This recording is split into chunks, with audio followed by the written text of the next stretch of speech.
The MCU has a recent history of ignoring its post-credit scenes, whether that be Harry Styles appearing as Eros at the end of Eternals, the message being sent from the Ten Rings in Shang Chi, Hercules being sent to kill Thor at the end of Love and Thunder, Clea and Strange walking through a portal into the dark dimension in Multiverse of Madness, the list goes on.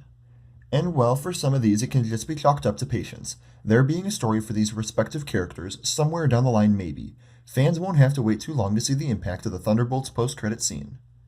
Thunderbolts, now being rebranded as the New Avengers, ended with Valentina bringing the team of mishaps, Bucky, Yelena, Alexei, Ava, Walker, and Bob, into the public eye as a new team of heroes under her supervision, a team that will fill the hole left by the Avengers. The post-credit scene for the film picks up 14 months later, after the team has been working together for some time, and they all have new looks to prove it. We initially start off with the team bickering about their new team name, and we learn that Sam Wilson is well aware of what's going on with Valentina, the New Avengers, and they're being controlled by the US government, something he's not happy about. There's the big question of who are the real Avengers, but that's a bigger question for another time. The conversation is interrupted when an interdimensional spaceship approaching Earth gets picked up on their scanners, and sure enough, it dons the Fantastic Four's logo. Fantastic Four First Steps is only a few months away now, but it appears as though the ending has already been spoiled due to a mix of marketing, basic logic, and now this post-credit scene.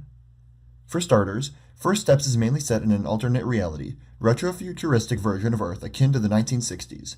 The superpowered family will not start out in the MCU's timeline, but it was safe to assume that at some point, they would make their way there if they were to play a significant role in Avengers Doomsday and the rest of the MCU like it has been rumored.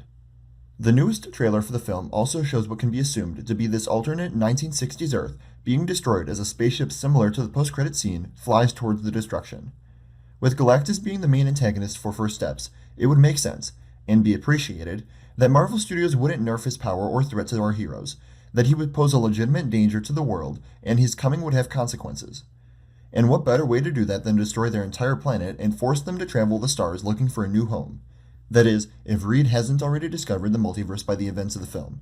But it is an odd thing to include in the marketing, even if it was a safe assumption for any fan that thought long enough about it. This all comes to a climax with a Thunderbolts post-credit scene, which confirms that the Fantastic Four not only make it past Galactus alive, but that they find their way into the MCU's timeline sooner rather than later. It's unsure when exactly 14 months after Thunderbolts puts us, but it feels safe to say that this will bring us very close to the events of Doomsday. In almost a similar fashion to how Bruce Banner crash landing in the Sanctum Sanctorum and meeting Doctor Strange kicked off Avengers Infinity War, the Fantastic Four arriving to Earth and being met by the new Avengers could be how the teams start coming together to face Doom in the next Avengers movie. However, it's also worth noting that the ship from the trailer only has 3 fins, whereas the one in the Thunderbolts has 4, so at the very least, the one moment from the trailer of the imploding planet doesn't lead directly into the MCU multiversal hopping. At the very least, it takes place earlier in the film. Or, it's even been theorized that the Fantastic Four aren't even the ones in the shuttle seen in the post-credit scene. Maybe it's Doom himself. We'll just have to wait and see how these all connect. Do you think this lessens the stakes for the Fantastic Four? Let me know in the comments below. Remember to like the video and subscribe for more Marvel coverage every week. And remember to follow me on Instagram, Twitter, and TikTok. Thank you all for watching, and remember, the Force will be with you. Always.